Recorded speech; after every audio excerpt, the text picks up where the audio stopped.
Hello, I'm live again. And if you're watching the replay, please say hello using the hashtag replay. I am Áine Homer. I am the Baby Reflux Lady, and today I am answering this question of can having a caesarean section birth cause reflux in your baby? Two answers, yes and no. I know that's hugely helpful, isn't it? Let me explain. I want to say that for some children, what they go through during a C-section birth can be a contributor or even a completely causative element in their reflux. However, that does not mean that all babies who are born by a C-section birth have reflux. Let me know, please, that I am getting that you're understanding this. This is really, really important. A C-section birth can cause reflux. However, a C-section birth does not always cause reflux. I have to put that out there first, okay? A C-section birth can have a number of reasons of why it might cause reflux, okay? It happens for a number of different reasons. Sometimes there's a planned section birth, okay? And mum knows about it, so it doesn't cause any increased stress. Mum knows about it, it's planned, it's all happening, that's fine.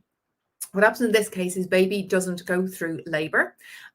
Mum's body doesn't get a chance to sort of ignite their metabolic system to say, right, baby, get ready for this big change. And what happens is like baby being born is a bit like me waking you up tomorrow morning on Mars. Yeah. Imagine if you went to bed and you're like very cozy and all of a sudden somebody rips off the duvet and you're not in your bedroom that you're familiar with. You're naked and you're on Mars. And you're looking around, there's nobody else there that you know, but there's lots of Martians. You know, these whatever, I don't know, are they green? Do they have like zogabong things? These Martians are looking at you and gooing at you and shining bright lights at you. And you were warm a few minutes ago. All of a sudden, you're like, wow, what is this shock? Like, oh, man, where's my blanket? What are you doing to me? What you did was give me a cuddle before you got me out here. Like, what's going on? So this can, for some babies, it has the possibility to induce shock. Now, I don't know if you have ever had a fright. This has happened to me a few times where my kids have or my husband, actually, he's the worst, jumps out of the freaking airing cupboard at me. Actually, not even my husband, my brother, my little baby brother, who's like 6 foot almost. Maybe he is over 6 foot. I'm going to ask him. Anyway, he's taller than me, which isn't going to be difficult. But he used to love waiting for hours in the airing cupboard outside our parents' bathroom. And he would jump out and just go, whoa!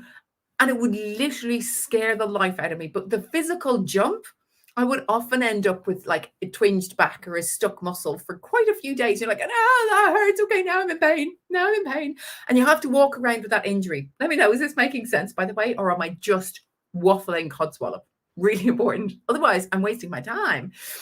Where was I? Yeah, so this shock can introduce like a spasm sort of effect. This then impacts the entire body. So anybody who's worked with or is an osteopath or a chiropractor or a body worker completely understands this physical alignment and its impact on the rest of the body. You know, we are really complex structures. You know, your little toe is actually connected, your big toe is connected all the way up to your tongue through what's called the deep front line and the single fascia tissue that runs the whole way down. You know, this is why acupuncturists genuinely treat and resolve tennis elbow by treating your opposite leg. You know, it's because the whole way that the body is connected. So a potential shock introduced to a baby's system purely at birth can set them off and be like, whoa, okay, there can be physical trauma, physical pain, physical, you know, trapped nerve or something introduced with that. There can also be an increase in adrenal function and the endocrine system gets turned on, bam, like, whoa, what the hell? Where am I?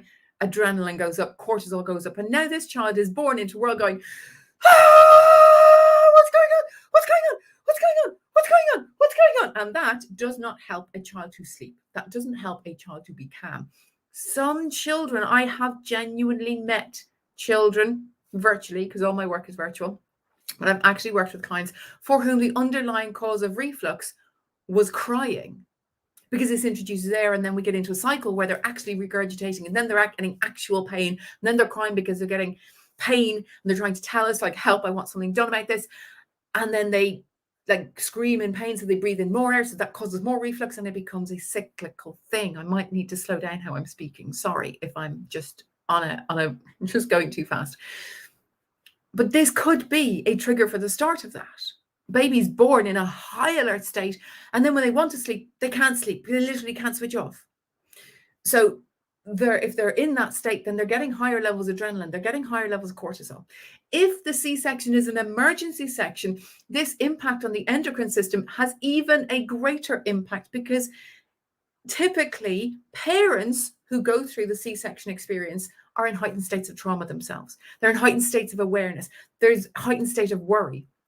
They may not know what's going on. They may not feel like they're completely safe if there's panic and bright lights and urgency around. It's not a calming, nourishing environment. It might be a rush to get baby out safely. This impacts the birthing parents' ability to give birth calmly. It impacts the serotonin level, that goes down. It increases the oxytocin level, that goes down. And it increases the levels of adrenaline and cortisol.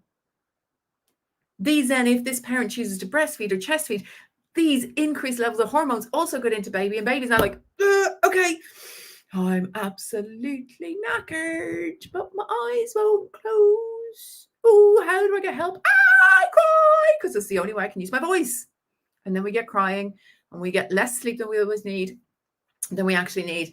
And we get these higher levels of adrenaline and cortisol because they get into breast milk, they get into baby's body, and they're just more alert. And so they get less sleep, they cry more, we actually get reflux.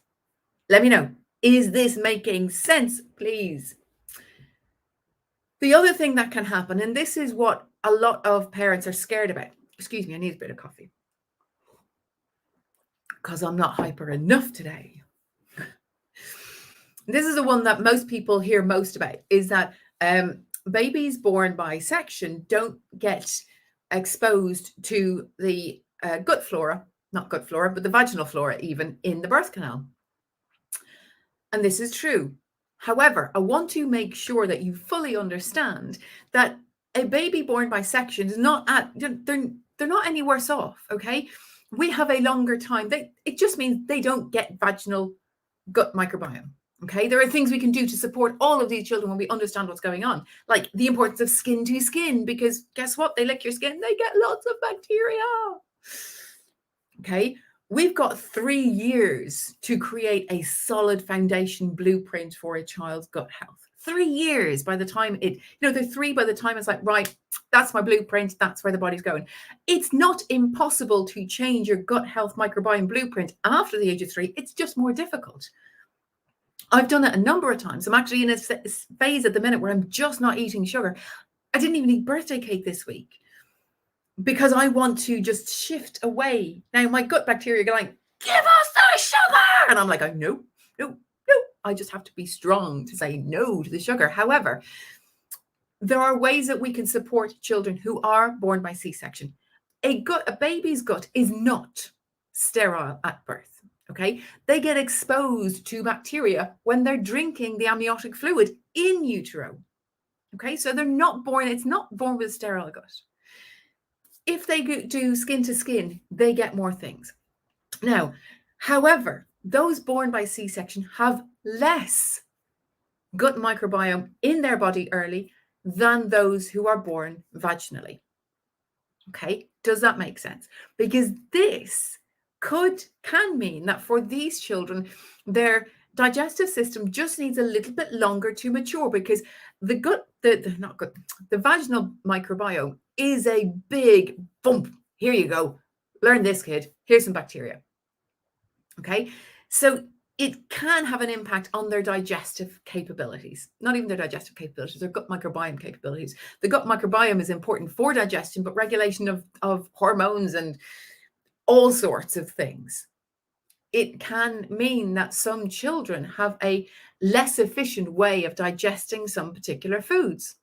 This is then combined with what a breastfeeding, chest feeding parent is eating. This is then combined with what formula milk these children are having. This is combined with any medications that they might be on. It's combined with, any thickeners and milk thickeners and the choice of formula that we make. So it's not a straight up yes or no. However, what's really important to remember is that when we understand what is going on for any child and why it's going on, we can start to really make specific changes to address what's going on for them, address that underlying cause, find that new balance or rebalance what's going on, and then make specific changes that leave them reflux free. And if not reflux free, there's a small minority, we can't get completely reflux free, but we can make them a lot more comfortable. Let me know, please. Has that been helpful? We're nearly at 11 minutes. We are at 11 minutes here. And I'm going to jump off because I'm trying to keep these answers short. But has it been helpful? I'm getting likes. I love the hearts. Give me some hearts. Yay.